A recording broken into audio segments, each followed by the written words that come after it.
I think it was one of my first interventions in the Dáil that I congratulated Minister Coveney, his department and the government for their good work on Brexit. And can I say that as an MEP, I was proud at how well we were represented in the ongoing negotiations and deliberations. And you too, Minister, you made a positive contribution to that. So I just want to thank you for it. Now, I have listened to the debate in my office, and while some of the issues I raised have already been raised, I'll try to ask different questions. Just three. First of all, Mercosur was already mentioned and its impact on the Irish beef industry. And apart from the significant and ongoing rise in emissions as more and more of the Amazon is felled and burned, are the Council taking the impact of Brexit with the possibility of a limited FTA or perhaps even tariffs on Irish beef? Are they taking that into consideration when they are reviewing Mercosur? And Michael Healy-Rae spoke earlier about live exports, and I would like to add my voice to what he said, and I was pleased with your response. Now, my second question is, we export both east-west to the UK and north-south.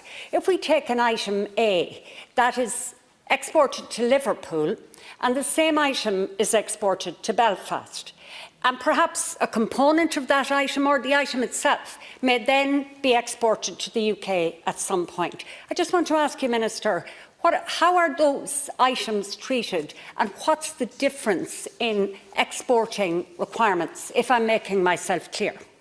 And my third question is a regional one, and the impact of Brexit.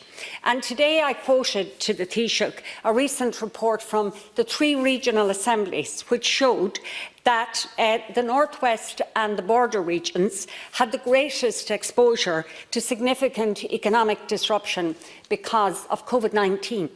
So we now have Brexit coming down the track, and what I would really strongly ask you, Minister, is that for businesses and sectors like food production and agriculture, we need to keep in mind, first of all, the economic gap that's there between the regions to begin with, the exacerbation of that by the impact of COVID-19, as referenced by this report from the 3 regional assemblies, and the unique impact of Brexit on the border regions and the North West. So, keeping those 3 things in mind, what I'm asking is that the government ensures it puts the necessary protections in place for the sectors that will be worst affected in the border and the North West region. Thank you.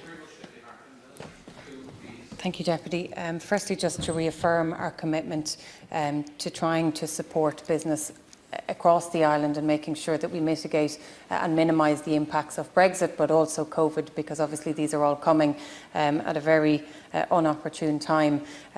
We have also, we've always tried to engage with the representative groups of the various different sectors most impacted in Northern Ireland when it came to our preparedness, but obviously there is a limit to what we can do in Northern Ireland, and that's why it's so important the Executive is up and running. The New Decade, New Approach document, which has been agreed, I think is extremely important in setting out shared goals and objectives for the entire region, not just related to Brexit, but in terms of developing infrastructure and developing relations on this island. So we are absolutely committed to trying to work with, and we are working with our colleagues in the north to try and mitigate any of the impacts, not just on the border communities, but on the island of Ireland as a whole.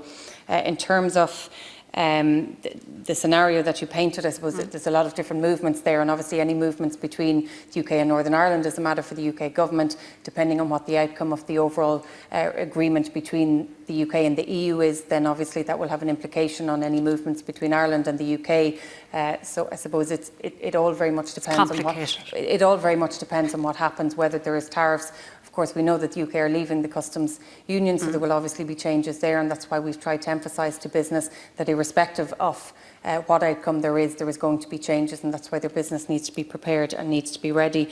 In terms of Mercosur, again, we are going through a process, each individual member state is going through a process of looking at how it could potentially impact not just on the agricultural sector but many other sectors, and we will of course take into account COVID and obviously Brexit as part of that overall deliberation, but that's obviously something that will be ongoing, I think, for some time. Okay, thank you.